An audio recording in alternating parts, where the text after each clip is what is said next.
국회는 뒤늦게 제도 보완에 속도를 내고 있습니다. 국회 법제사법위원회는 의료기관에 출생 신고 의무를 부과하는 출생 통보제 법안을 오는 29일 전체 회의에 올려 논의를 본격화할 걸로 보입니다. 국회 최재 기자 연결합니다. 박기원 기자. 네, 국회입니다. 네, 국회에서 논의되고 있는 법안들 어떤 게 있습니까? 네, 먼저 정부는 지난해 의료기관이 산모와 출생아의 정보를 지자체에 통보하도록 하는 출생 통보제 법안을 국회에 제출했습니다. 신고 의무자인 부모뿐만 아니라 의료기관에 의무를 부과해 정책 사각지대를 없앤다는 취지였습니다. 그동안 의료계의 반발이 상당해 입법 자체가 지연돼 왔는데요. 이를 고려해 출산 기록을 전달받은 건강보험심사평가원이 지자체에 출생 사실을 통보하도록 하는 중재안도 발의돼 있습니다.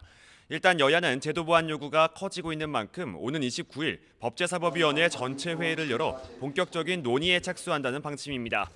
여기에 병원 밖 출산을 막기 위해 익명으로 출산할 수 있도록 하는 이른바 보호출산제 법안도 함께 검토되고 있습니다. 그동안 제도에 허점이 있었던 만큼 국회의 뒷북 대응이라는 비판은 피하기 어려운데요. 여야 모두 제도 보완을 넘어 아이를 낳고 키우는 과정에서 국가 지원 등 근본적인 대책 마련을 약속했습니다. 이어서 들어보시겠습니다. 책임 있는 공당으로서 부끄럽고 죄송한 마음입니다. 국민의힘은 정부와 함께 이번 사태의 원인을 철저히 조사하고 다시는 이런 일이 재발되지 않도록 근본적으로는 아기를 낳으면 국가의 지원을 받아서 잘 키울 수 있을 것이라는 믿음을 국민들에게 주는 것이 중요합니다. 제도를 보완하는 데 최선을 다하겠습니다. 국민의힘 김기현 대표도 오늘 아침 SNS에서 국민께 죄송하다며 출생통보제 등 대책을 당장 마련하겠다고 밝혔고 당내 전담 TF도 구성하기로 했습니다. 네, 여야 상황도 알아보죠. 김기현 대표가 오늘 청년들을 만났다고요?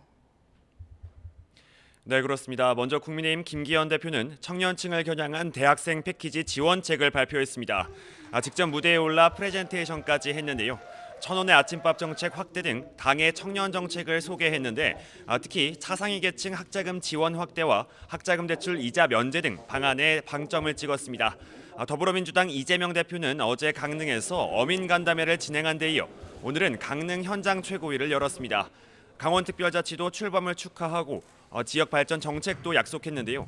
특히 정부와 여당의 대학 수능 킬러 문항 배제 등 교육 정책에 대해 졸속 행정을 가리려는 탄압 정치의 약습이 다시 시작되고 있다며 윤석열 정부식 위협 정치라고 강하게 비판했습니다.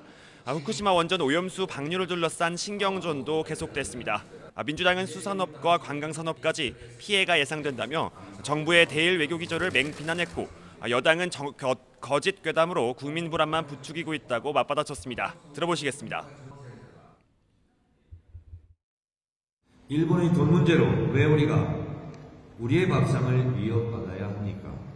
참으로 더 한심한 것은 일본 대변인을 자처하고 나선 대한민국 윤석열 정부입니다. 후쿠시마 오염수 괴담 이후에 천일염 가격이 한 달 만에 83%나 급등했습니다. 이것이 모두 제1야당이 나서 괴담을 선동하며 국민 불안을 부추긴 결과입니다. 이런 가운데 일본을 방문한 정의당 원내 지도부는 어제 도쿄 전력 앞에서 항의 시위를 진행한 데 이어 오늘은 일본 현지 전문가 간담회를 진행했습니다. 또 후쿠시마 원전 앞에서 현지 시민단체와 함께 방류 반대 집회에도 참여할 예정입니다. 지금까지 국회에서 YTN 박규환입니다.